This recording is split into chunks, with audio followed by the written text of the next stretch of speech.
Good morning. It is 51 at 8:13. We are joined by our guest, Rhonda Jewell. She is the 4-H Youth Development Agent. She told me that I could shorten it to. Good morning, Rhonda. Thank you so much for joining us this morning. Good morning. And so what is going on with 4-H? You always have so many things to tell me, so I'm just going to let you talk. Well, we always have a lot going on. Now it's probably a little bit less, but we're fixing to really pick up come February and March.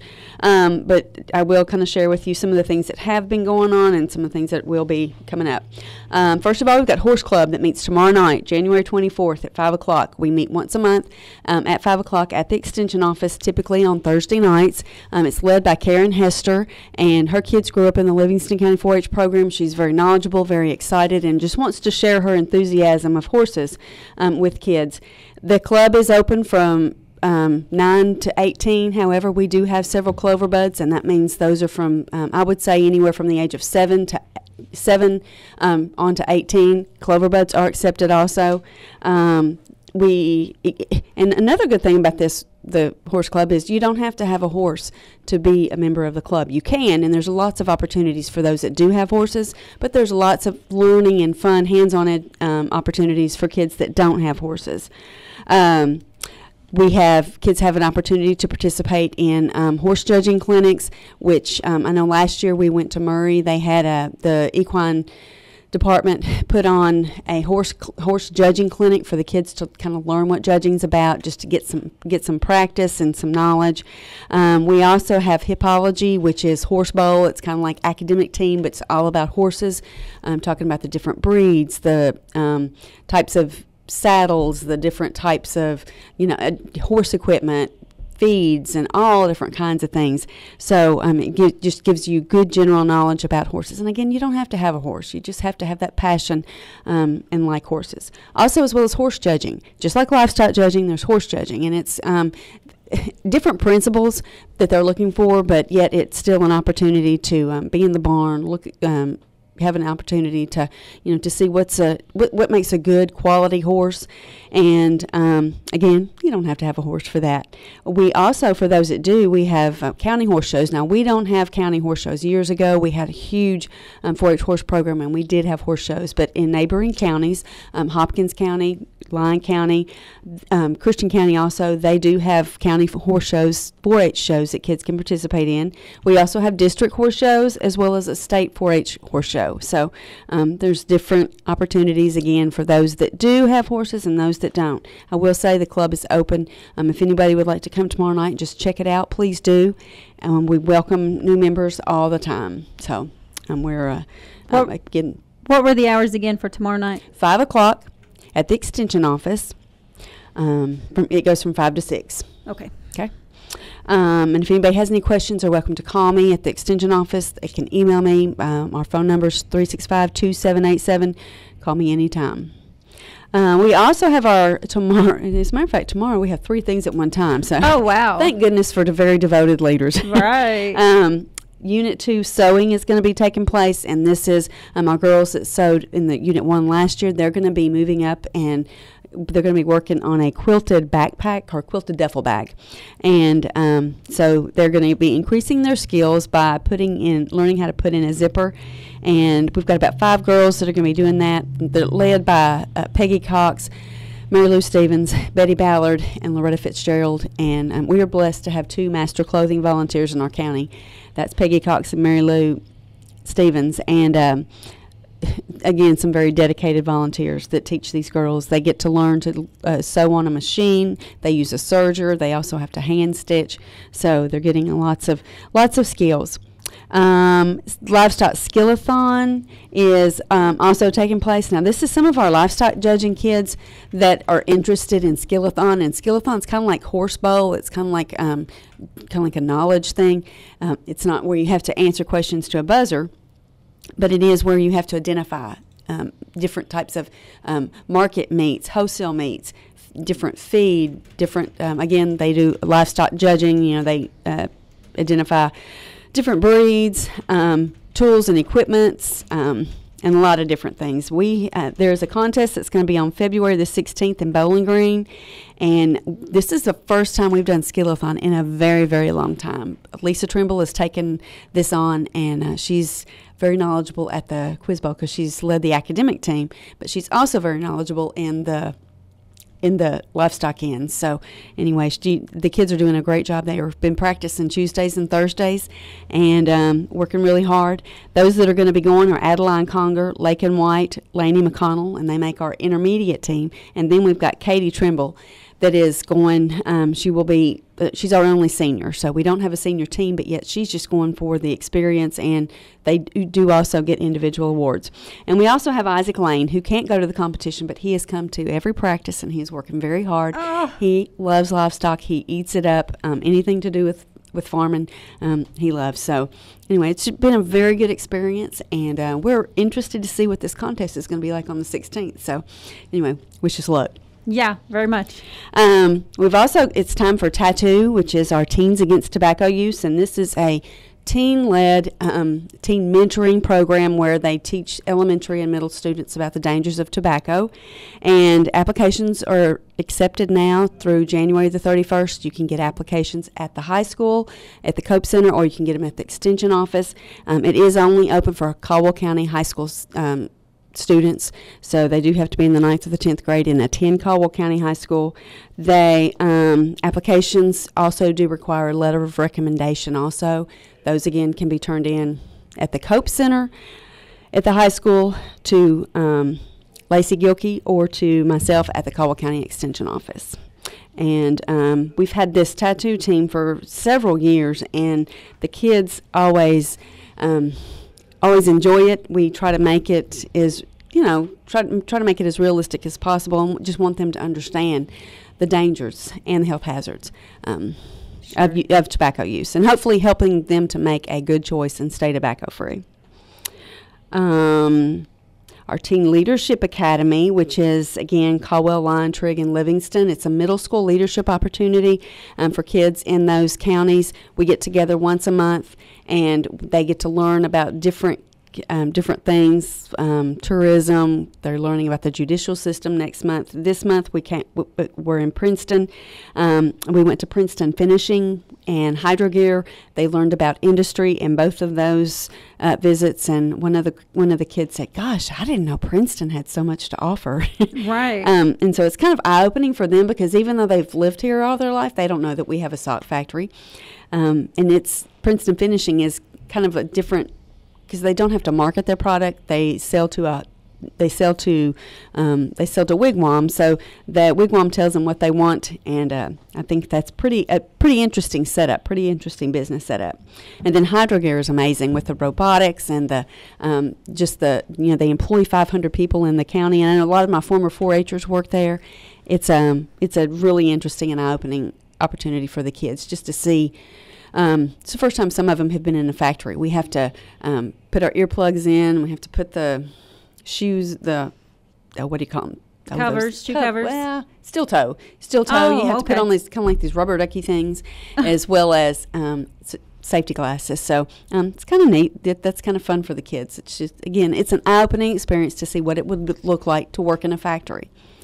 And then, one of the things that they point out is a lot of the different opportunities that factory offers, whether you have a college education or whether you don't. So that's one of the things that we really try to focus on in TLA is career exploration in all of our visits. What are some things, if you're interested in the judicial system, what are some things that you could do? Or if you're interested in industry, if you're interested in business, would you like to be a plant manager, or do you want to go straight into the workforce? So gives them opportunities to see different things. We also visited the medical center, Caldwell County Medical Center, which again gives them an opportunity for some career exploration. Plus, they get to see, well, there's not just doctors and nurses that work at a hospital. They have HR, they have CEOs and CFOs and people that have to do medical records and all kinds of different things. So, and we also got to eat lunch at the hospital. courtesy of the hospital, and that was a big treat for them because hospital food, if you've never tried it, it is absolutely awesome. I have not had the hospital You need to food. check it out. It's, No, I really don't. I really don't want to have to check out the hospital food. It's good, it's healthy, and it's very, very reasonable. There's a lot of people that just go to eat lunch and You know, and I've heard that at other hospitals. Yeah. I think I've heard people say that at Mayfield that they go to the hospital just to eat the hospital food, and I'm like, well, I haven't done that yet, so maybe I'm just being too judgmental. It's take my word for it. It's really good. My husband's been out there enough that it's good. I know there was one thing that I used to send my husband for from the hospital, their bacon. Mm-hmm. And I guess they bake it. They don't actually fry it. And I really enjoyed their bacon. And then they started, doing smaller portions. And I'm like, it's not worth the trip to town now. Never mind. Yeah, bake your own. Yeah, I can bake my own. So as far as TLA goes, we do meet once a month. Next month, like I said, we do meet in Lyon County, and it'll be judicial. And then the big treat, the big kind of like the culmination thing, we get to go to Fort Campbell. And we get to have kind of a behind the scenes. We have some connections. One of the agents' husband is a retired military, plus he's also works for the Wounded Warrior program. So he has some connections, and we get to eat lunch with some of the officers and really get to ask them questions and really kind of get to see what Army life is like, because we do have quite a few kids that do choose the armed forces. And if you never had a chance to be at Fort Campbell, and I had never gone to Fort Campbell until we were doing TLA, and it's like a city within a city. It's just very amazing. They have their own grocery stores, their own doctors, their own all kinds of their own car washes, and they've got Taco John's and all kinds of stuff. So it's really neat. And then they do have graduation at the end, where they get to share with their parents what they've learned, as well as school administrators. We invite parents. They each get to invite 2 plus in a school administration, just so we want the schools to see that they are getting a wonderful education opportunity. Isaac Lane is one of our members this year, and his dad's the middle school assistant principal. So okay, all right. He's the one that's not getting to go to the. Yes.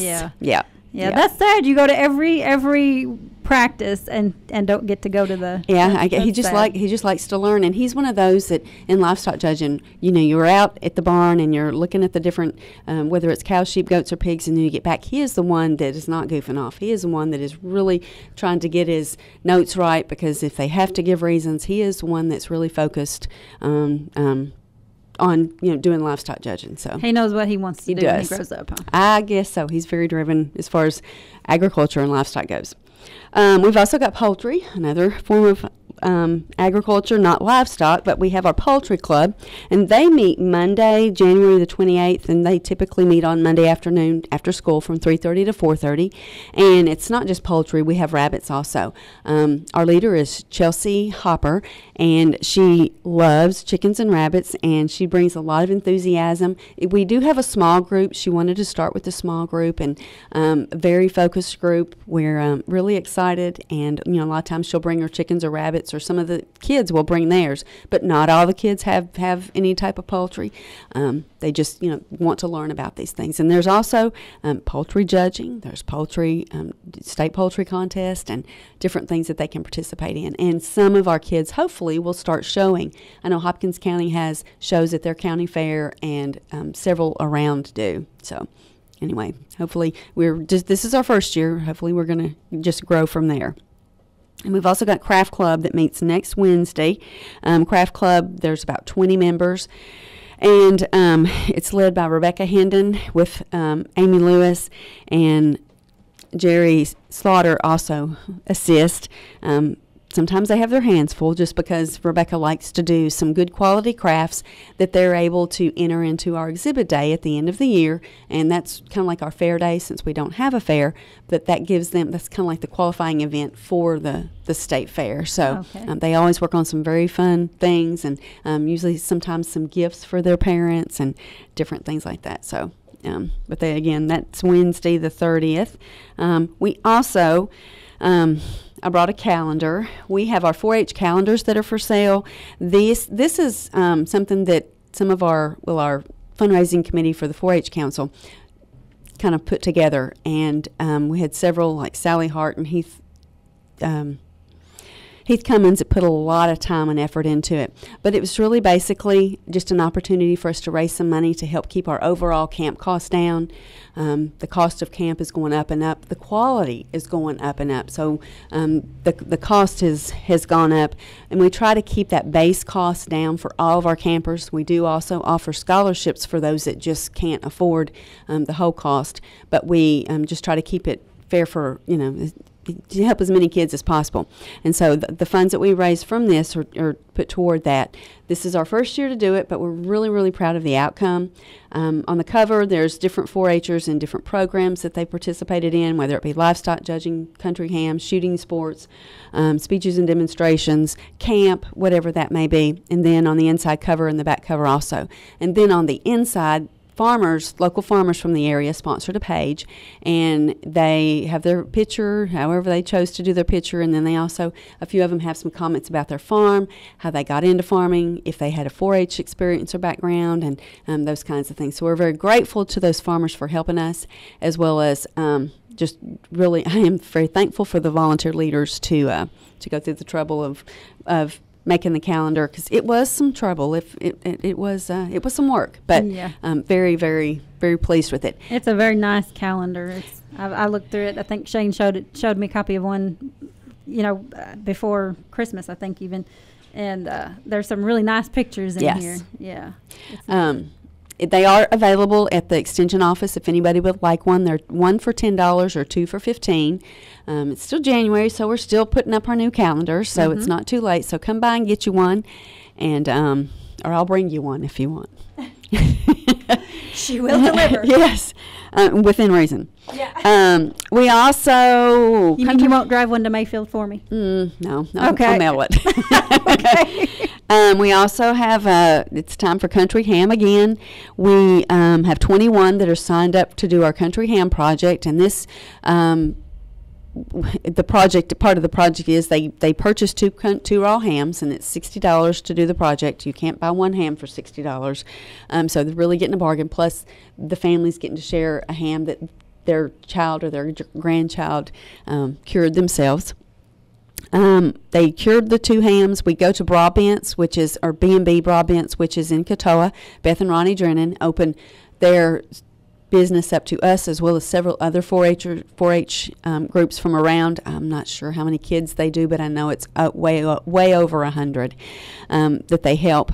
And we go in on a Saturday morning, and we pick out our hams. They salt them, and then we go back in a week and we re-salt them, and then we go back in a month, rinse them, bag them, shape them, and then they sit in the they're curing for, or not they're curing, but they're smoking for a couple months, and then we go back. They pick out the ham that they want to send to the fair.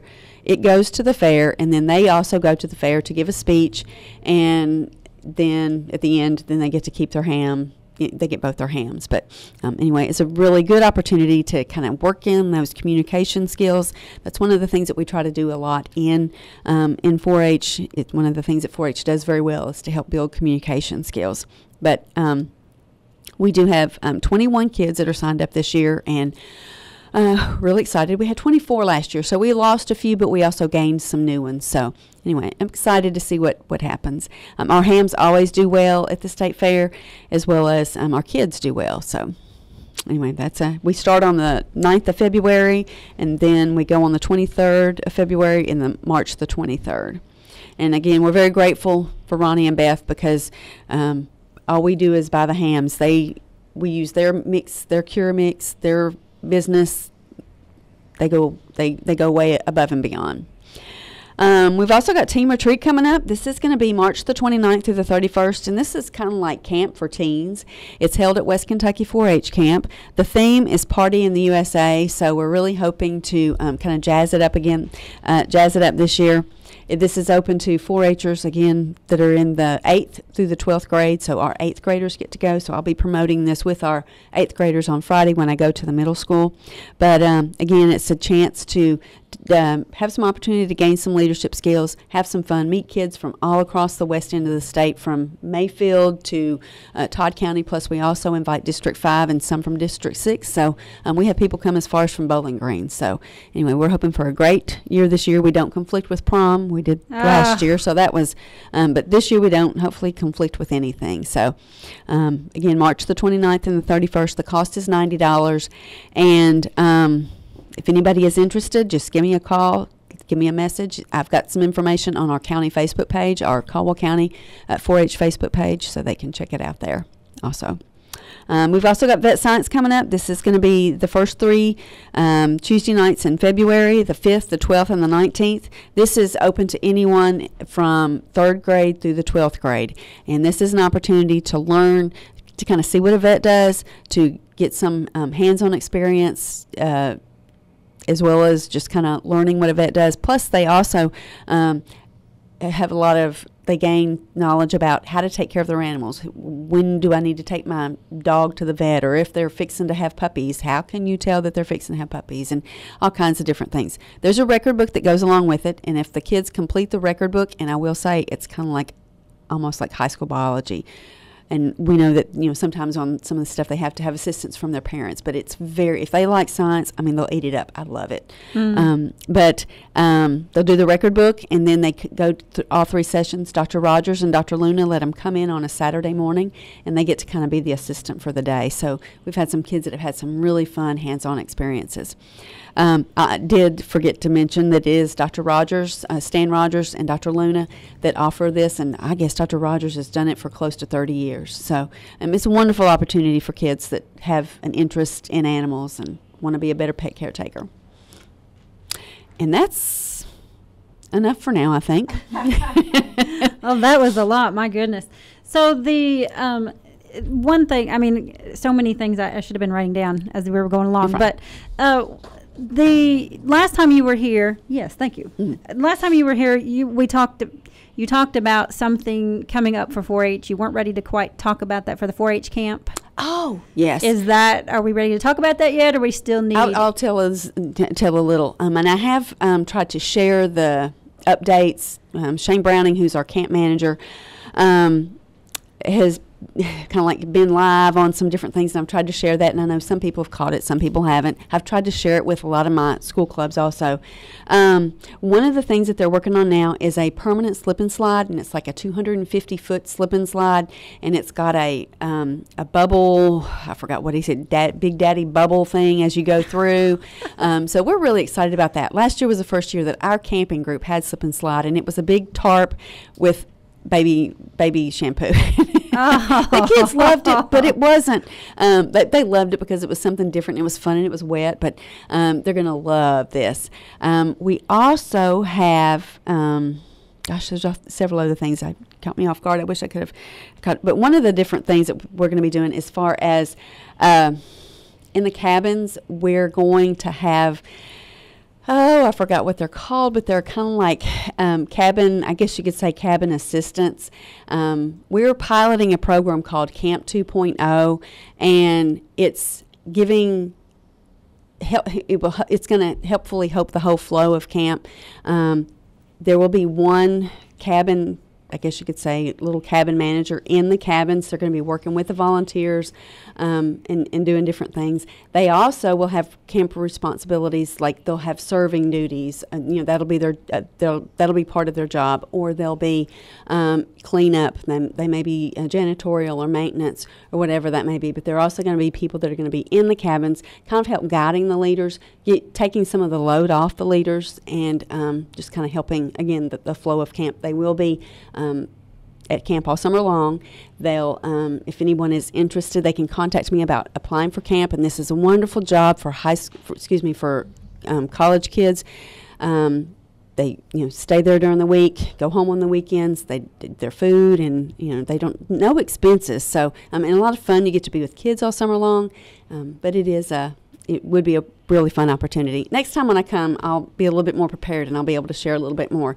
But if they check out our Facebook page, again, I try to share as many of those updates as Shane is sharing at the time. But there's quite a bit of construction going on. As a matter of fact, we had a camp improvement committee meeting last week. They canceled it because there was so much equipment on camp. So those kids that have been to camp before are going to notice some big changes. So wow, we're excited. Fun. Yeah, it sounds exciting. If I were a 4-H camp kid, I'd be all about that. Yeah, next month when I come, I'll know what our cost. I'll know a lot more about camp, and now we'll be starting the promotion. I guess probably the next time I come will be right about the time I start promotion. Talking about that. Okay. Yes. All right. Let's take a break, Rhonda, and we'll be right back, and I'll try to see if I can remember my questions that I didn't write down for you. It may not be stomach issues.